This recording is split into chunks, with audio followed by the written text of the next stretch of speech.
Salut à toi, j'espère que tu vas bien. Aujourd'hui, on se retrouve pour une toute nouvelle vidéo et bienvenue sur la chaîne de Guillaume ici. Aujourd'hui, je vais te parler de comment payer tes factures quand tu as une carte bancaire prépayée d'un compte sans banque et quand les RIB des néobanques L26, Revolut et Bunk ne sont pas acceptés. Je te dis tout après le générique.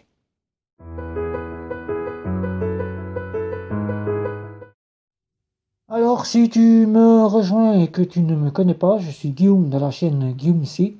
Je compare des offres de néobanques, de banques en ligne et de cartes bancaires prépayées de comptes sans banque. Je teste les néobanques, les banques en ligne et les cartes prépayées. Et au final, je te redonne tous les résultats des tests dont j'ai effectués. Aujourd'hui, on va parler de comment payer tes factures quand tu as une carte bancaire prépayée de compte sans banque et le RIB quand il n'est pas accepté par nos créanciers de certaines néobanques. Les néobanques qu'on connaît tous, les principales, ce sont Revolut, Bunk et L26, où ce sont des banques étrangères et où le RIB n'est pas accepté par certains de nos créanciers. Alors pour ces néobanques, c'est très simple, il suffit de faire jouer la loi. La loi SEPA, que L26 a mis en dessous de ce RIB, ou bien que vous pouvez trouver l'article 9 sur Internet. Je vous mettrai le lien de l'article sous la vidéo. Et vous pouvez faire jouer cette loi avec votre créancier qui devra obligatoirement accepter le RIB. Si toutefois le RIB n'est pas accepté, vous pouvez dans un premier temps tout simplement déposer plainte auprès des tribunaux d'un avocat, et déposer un recours auprès du service de votre néobanque, c'est-à-dire N26, Revolut et Bunk, qui auront un formulaire et qui vous demanderont de remplir quel est le nom du créancier qui n'accepte pas le RIB. Et de leur côté, eux pourront faire jouer leur structure pour pouvoir faire accepter le plus facilement le RIB. Deuxième chose, quand vous êtes en banque néobancaire comme un L26, Revolut et Bunk et que vous êtes des clients de comptes sans banque, les cartes prépayées telles que Jumpay, MyPocket, Transcash, bien Sogesia, bien d'autres cartes sans banque, prépayées, bien évidemment. Il faut savoir que ces cartes bancaires sont de simples cartes pour déposer de l'argent, Que vous fassiez ça par un virement bancaire, que vous fassiez ça par des coupons, que vous pouvez retrouver chez les buralistes, vous êtes des acteurs du rechargement par carte bancaire, du rechargement d'argent et pour payer par carte bancaire. Les cartes prépayées peuvent remplacer les cartes de banque traditionnelles ou de néobanque. Si vous ne souhaitez pas utiliser votre carte bancaire, vous pouvez les utiliser. Ces cartes bancaires prépayées ont pour le but de sécuriser vos achats sur Internet. Ça a été le but pour lequel elles ont été créées. C'est-à-dire pour ne pas divulguer vos numéros véritables de carte bancaire.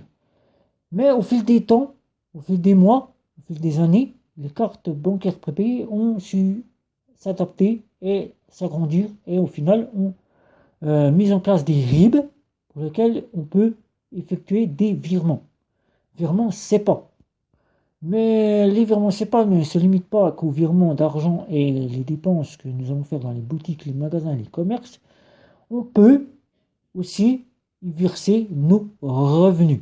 Revenus, c'est-à-dire prestations de la CAF, prestations de Pôle emploi et notre salaire. Elles ont été faites en quelque sorte pour les interdits bancaires qui ne peuvent pas intégrer les banques traditionnelles, les banques en ligne et qui ne connaissent pas le système de néobanque. Ces cartes sans banque n'ont pas de compte bancaire, elles sont là, c'est un compte virtuel, c'est une banque traditionnelle qui gère un compte virtuel. Elle reçoit l'argent, il le vire directement non pas sur un compte mais sur votre carte bancaire. Donc vous pouvez tout de suite savoir le solde par un site internet, une application, mais il n'y a pas de compte bancaire. De ce fait, un fraudeur ne peut pas aller au-delà de ce qu'il y aura sur votre carte bancaire prépayée. Alors qu'à l'inverse d'une néobanque, qui est à peu près le même principe, il peut arriver que les fraudeurs puissent vous créer du découvert non autorisé, puisque les néobanques n'autorisent pas du découvert. Et donc là, c'est-à-dire vous avez un prestataire ou pour L26 ou Revolut, une institution bancaire à l'arrière.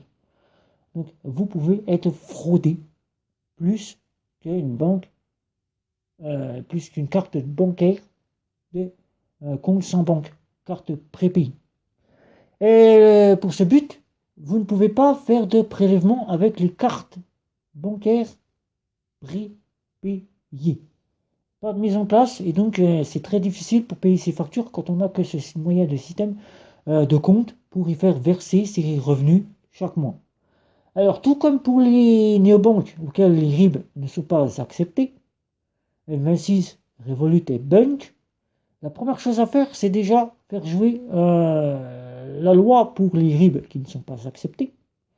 Si au final le RIB n'est toujours pas accepté, je vous ai dit de faire jouer, de porter plainte auprès d'un avocat ou d'une institution, la justice directement, ou bien et puis ensuite, tout simplement, se rendre auprès de nos institutions néobancaires et de leur signaler que le créancier n'accepte pas votre RIB. Le motif, le nom du site et la néobanque se chargera de voir entre le créancier et la néobanque ce qui se passe, pourquoi il n'accepte pas le RIB. Deuxième chose, c'est déjà de prendre contact avec votre créancier, que vous soyez dans une carte prépayée, sans banque, prépayée, et le RIB ne passe pas, L26, Revolut et Bunk, de contacter votre créancier, prestataire créancier, lui demander s'il a la possibilité de vous remettre le fameux RIB, le RIB de sa banque. Et oui, il est obligé de vous remettre le RIB de sa banque. Vous lui dites que c'est pour payer votre facture tous les mois et que vous avez besoin du RIB pour faire virer l'argent. Il est obligé, la loi dit que le RIB doit vous être remis. Il vous remettra le RIB et ensuite, vous devrez vous rendre, que vous soyez en néobanque, L26, Revolut ou Bunk, ou en carte prépayée de banque, de compte sans banque, prépayée, Transcash, MyPocket, Jumpay et bien d'autres. Vous rentrez sur l'application et dans l'application vous avez un onglet virement. L'onglet virement, vous cliquez dessus, vous allez avoir trois options. La première option, c'est virement ponctuel. Ça veut dire le virement que vous allez effectuer le jour même. Vous allez avoir un deuxième onglet de virement occasionnel, c'est-à-dire les virements que vous allez faire occasionnellement. Ça veut dire un virement que vous pouvez faire aujourd'hui et que vous allez faire peut-être dans un an. Le virement que vous allez programmer. Le virement programmé. Qu'on retrouve, il s'appelle virement programmé. Vous allez programmer un virement. Et le quatrième et dernier onglet, et là qui n'est pas un onglet très embêtant, c'est l'onglet pour insérer vos bénéficiaires. Vous allez là mettre vos bénéficiaires. Première chose, vous allez vous rendre sur l'onglet bénéficiaires. Vous allez y instaurer vos bénéficiaires. Vous inscrire votre bénéficiaire sur votre compte. Ensuite, une fois que votre bénéficiaire est créé, là, vous allez aller directement sur l'onglet programmer. Vous allez cliquer sur cet onglet. Vous allez chercher le bénéficiaire auquel vous allez faire le virement, c'est-à-dire le créancier, s'il vous a remis le RIB, et vous allez programmer ce virement. Vous allez mettre la solde que vous devez payer chaque mois. Vous allez devoir programmer la date du commencement auquel vous souhaitez que le premier prélèvement, le premier virement se fasse, et la date de fin du virement que vous souhaitez effectuer. Alors pour faire, c'est très simple. Vous allez par exemple, aujourd'hui nous sommes le 8 novembre 2020, vous allez mettre la date du mois suivant.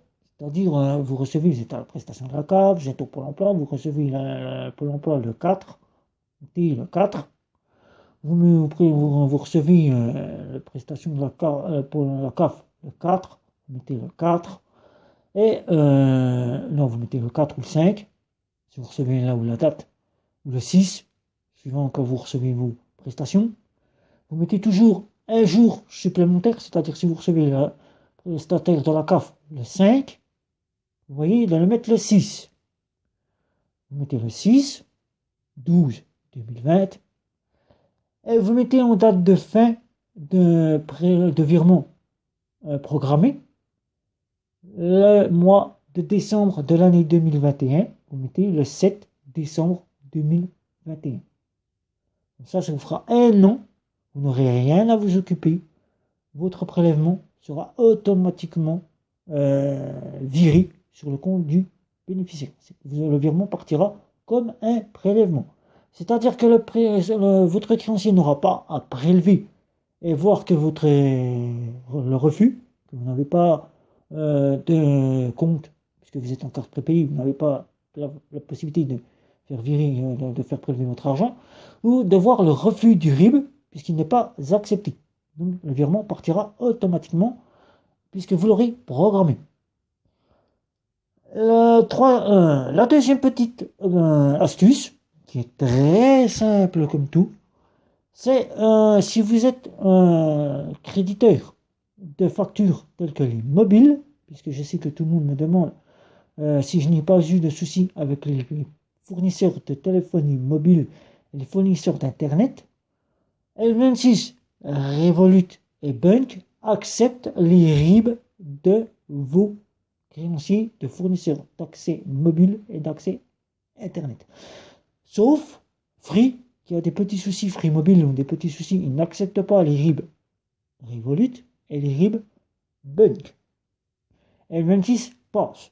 Vous n'aurez pas de soucis avec L26, vous pourrez donc prélever vos factures. Pour Revolut et Bunk, la solution est toute simple. Vous laissez votre RIB dans votre ancienne banque, vous mettez un RIB qui est refusé, vous mettez un RIB qui n'existe plus dans votre ancienne banque ou dans la banque que vous avez qui n'est pas, vous mettez un RIB et il va être refusé. Free Mobile va vous envoyer un message SMS sur votre téléphone mobile vous disant que vous devez régulariser votre facture pour facture non payée. Vous allez vous rendre le jour où c'est que vous recevez votre SMS, puisque vous allez être limité dans vos moyens d'appel. C'est-à-dire que vous ne pourrez pas appeler, mais vous pourrez recevoir. Donc afin de débloquer la fonction appel, vous allez devoir aller le jour J que vous recevez votre SMS sur le site de Free. Vous allez avoir un petit message sur le site où vous avez votre compte. Un petit message qui vous dira veuillez régulariser votre facture par carte bancaire. Vous allez cliquer sur la carte bancaire. Cliquez sur le petit message. Vous allez avoir en dessous une petite case toute petite. Une petite ligne tout en dessous des petits messages que vous devez cocher. Et vous allez cocher.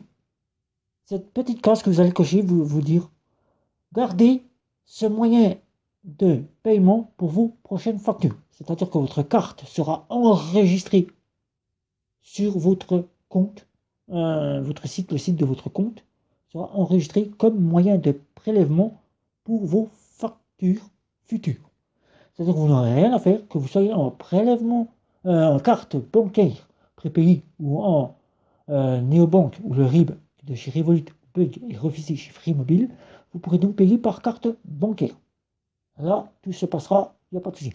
Vous changez de compte bancaire prépayé pour une nouvelle carte bancaire prépayée, un nouveau service bancaire prépayé.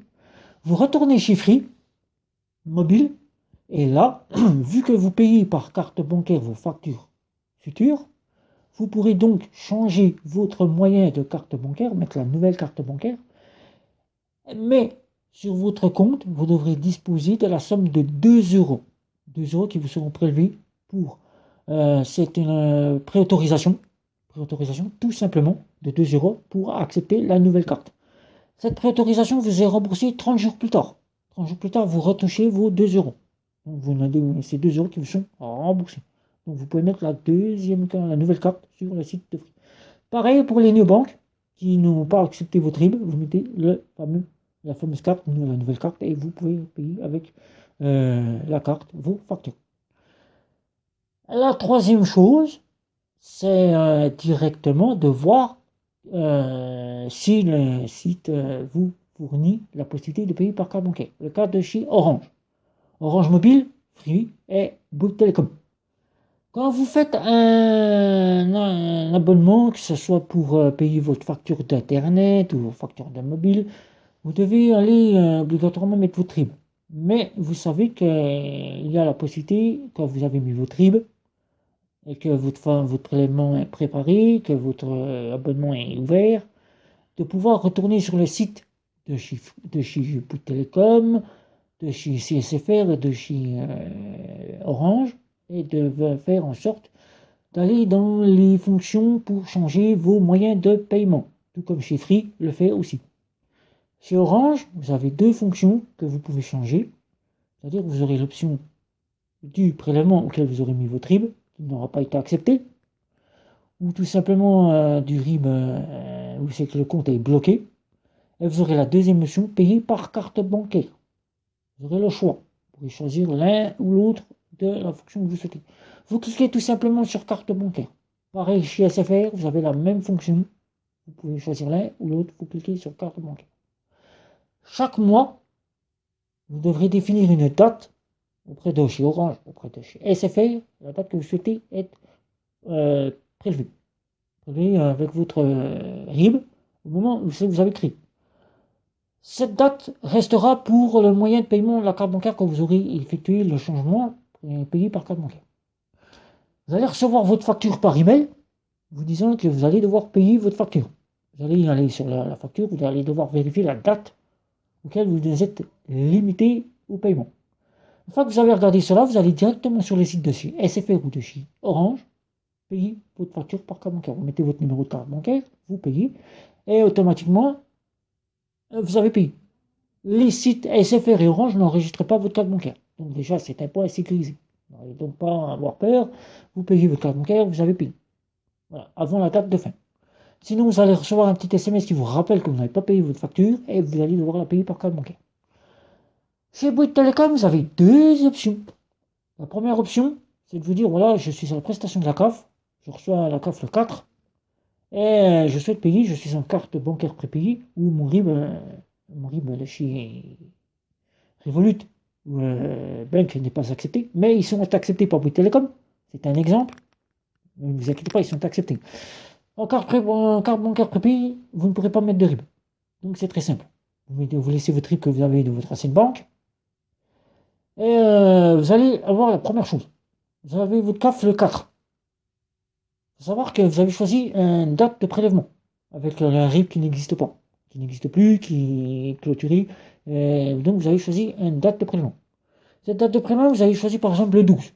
Le 12 de chaque mois. Il faut savoir qu'en L4, vous recevez votre CAF, vous avez exactement 7 jours avant que le déclenchement se fait du prélèvement de Bouygues Télécom. C'est-à-dire que 7 jours avant, le 12, vous prenez le 12 et vous enlevez 7 jours. 7 jours, ce qui vous fait 6 jours, ça fait le 6. Le 5, vous avez jusqu'au 5 pour pouvoir payer par carte bancaire. Vous allez aller sur le site de Bouygues Télécom, vous allez dans l'onglet, vous allez sur votre facture, dans l'onglet, vous allez payer, vous allez dans l'onglet payer, cliquez dessus. Vu que le prélèvement n'aura pas été prélevé et que le solde, la notion payer n'aura pas été effacée, vous pourrez donc cliquer sur payer et vous entrez vos numéros de carte bancaire, vous payez et la facture est payée, le prélèvement ne passera pas. Si vous avez dépassé, que vous avez reçu votre CAF, votre Pôle emploi, votre salaire après le 5, le déclenchement du prélèvement aura été effectué. Vous allez avoir un retour le 12, comme quoi le 12, la banque aura refusé. Le 13, vous allez recevoir un petit message de la part de chez Bouygues Télécom vous précisant que votre facture a été refusée. Vous allez devoir payer votre facture par carte bancaire. Vous la payez par carte bancaire. Ça vous engendre des frais. Je suis désolé, si Bouygues Télécom a mis des frais, 10 € pour la facture qui aura été refusée par prélèvement. Faites-le avant, calculez bien 7 jours avant votre date de prélèvement, 7 jours, ça vous fait le 5, vous payez, la facture est prévue. Si par exemple vous avez le 10, vous avez 7 jours. Essayez d'avoir toujours un petit peu d'argent de votre facture pour payer chez Bouygues Telecom, pour la payer par carte bancaire. Si ça ne vous dérange pas d'avoir 10 euros de frais chaque mois, attendez le refus, payez par carte bancaire une fois le refus fait. Troisième chose, maintenant on va partir directement si vous avez le loyer, les assurances et tout autre créancier pour la maison qui doit être prise en charge par les prélèvements bancaires et que le RIB de nos banques N26 Revolut N26 Revolut et Bank ne sont pas acceptés. Il suffit tout simplement d'aller voir sur le site internet de votre créancier, si vous êtes propriétaire, si vous avez un propriétaire ou une agence telle que une agence, voilà, tout simplement qui vous envoie chaque mois votre facture. Vous allez sur le site de votre agence, Neolia, Territoire Habitat ou toute autre agence. Vous allez chez eux et là vous allez voir s'il y a possibilité d'avoir l'onglet payer par carte bancaire. Ils auront eu un RIB, vous allez devoir leur mettre un RIB, obligatoirement, c'est le début, et attendre le refus. Le refus, puisque le RIB n'aura pas été accepté, aura été refusé, ou bien plein d'autres choses, comme pour nos créanciers, forfait mobile, forfait internet, refusé. Vous allez aller cliquer sur carte bancaire, et vous payez par carte bancaire. Si vous êtes dans les assurances ou bien dans les assurances, les agences pour votre habitation et tout autre, et que vous n'avez qu'une carte bancaire prépayée, vous allez leur demander directement si ils peuvent vous remettre le fameux RIB. Si vous avez la possibilité de payer par ce qu'on appelait avant un mandat cash postal, maintenant on appelle plus ça un mandat cash postal, vous allez directement à la poste avec votre dépliant, facture EDF, facture dans votre agence de loyer. Vous avez un petit code barre. Vous allez remettre ça à la poste. Il scanne le code barre et automatiquement il voit les détails de votre facture et vous payez par liquide. Vous allez demander si c'est possible. EDF, c'est possible. L'électricité, vous pouvez le faire par ce qu'on appelait avant mandat postal. Maintenant, ça ne se fait plus, c'est plus des mandats postales. C'est directement par le code barre. Il scanne et vous payez vos factures. Vous pouvez aussi payer par carte bancaire depuis le site d'EDF. Je vous dis que vous ne soyez pas embêté, que vous soyez en carte prépayée ou avec un RIB refusé, vous pouvez payer par carte bancaire directement par le site de EDF. EDF, vous payez par carte bancaire, c'est direct, ils reçoivent tout de suite. Alors voilà, c'est très simple. C'est très simple. Voilà, c'est des petites choses qu'on n'y pense pas, que chaque mois on prend à s'énerver tous derrière notre téléphone et notre internet pour savoir comment faire pour payer nos factures, mais c'est très simple. Les refus des RIB, N26, Revolut et puis Bank, il y a toujours moyen de payer ces factures. Je vous l'ai dit. Première chose, c'est demander que vous soyez en carte bancaire prépayée ou avec un RIB qui est refusé comme Bank, Revolut et N26, c'est de demander au créancier de vous fournir son RIB. Prenez le RIB, vous faites des virements programmés. Vous faites un virement programmé et tous les mois, à date que vous aurez programmé ce virement partira automatique. Vous n'aurez rien à faire. Deuxième chose, soit attendre le refus. Ça pourra vous engendrer des fois 1 euro à 10 euros de frais de refus. Vous payez votre facture par carte bancaire. Troisième chose, c'est de vérifier sur le site internet si vous avez le moyen de payer par carte bancaire. Vous appelez votre créancier, vous leur dites voilà, je n'ai pas de RIB, le RIB m'est refusé, je n'ai que ça comme banque, et je souhaite payer par carte bancaire. Il devra vous remettre un lien où chaque mois vous payerez par carte bancaire. Quatrième chose, si vous êtes chez Bouygues Telecom et que vous souhaitez payer par carte bancaire, puisque vous n'avez que ce moyen-là, vous mettez un RIB que vous avez déjà utilisé, et ce RIB il sera donc refusé, et donc vous devrez donc 7 jours avant payer votre facture par carte bancaire ou attendre le refus et payer par carte bancaire. Voilà, tout simplement, c'est des petites choses à prendre en compte, c'est très simple, ça ne mange pas de pain, ça prend 5 minutes à mettre en place. Bien se souvenir que si on est chez Orange et SFR, vous avez le moyen de changer votre moyen de paiement une fois votre abonnement pris en compte pour échanger vos moyens de paiement, soit par carte bancaire, soit par prélèvement. Vu que vous n'avez pas de RIB pour le prélèvement, vous pourrez donc payer par carte bancaire, et c'est vous, chaque mois, qui vous devrez vous souvenir de la date, et de vous dire, voilà, ce mois-ci, avant que je sois prévenu, comme quoi j'ai oublié de payer ma facture, je paye tout de suite par carte bancaire. Voilà, tout simplement. J'espère que cette vidéo vous aura plu. C'est des petites choses, j'essaie, en période de confinement, ça peut aider. Comme toujours, portez-vous bien. Pensez aussi à mettre des pouces si vous aimez cette vidéo, de commenter si vous avez des questions. Je serai ravi d'y répondre. Pas de souci pour cela. De me retrouver sur les réseaux sociaux, Instagram, Facebook et Twitter. Et aussi, si ce n'est pas encore fait, tout simplement, c'est de penser à la petite option qui se trouve sur YouTube, qui s'appelle s'abonner. Vous cliquez dessus, vous êtes abonné, vous savez exactement quand la prochaine vidéo arrive. Et surtout, de cliquer sur la petite cloche pour bien être informé que la prochaine vidéo arrivera sur YouTube. Ça, vous saurez tout. Alors voilà, la prochaine vidéo, c'est qu'on va prendre des nouvelles de mamie, savoir comment elle se porte. Et puis on se retrouve pour une prochaine vidéo, tout simplement. Allez, ciao ciao à tous!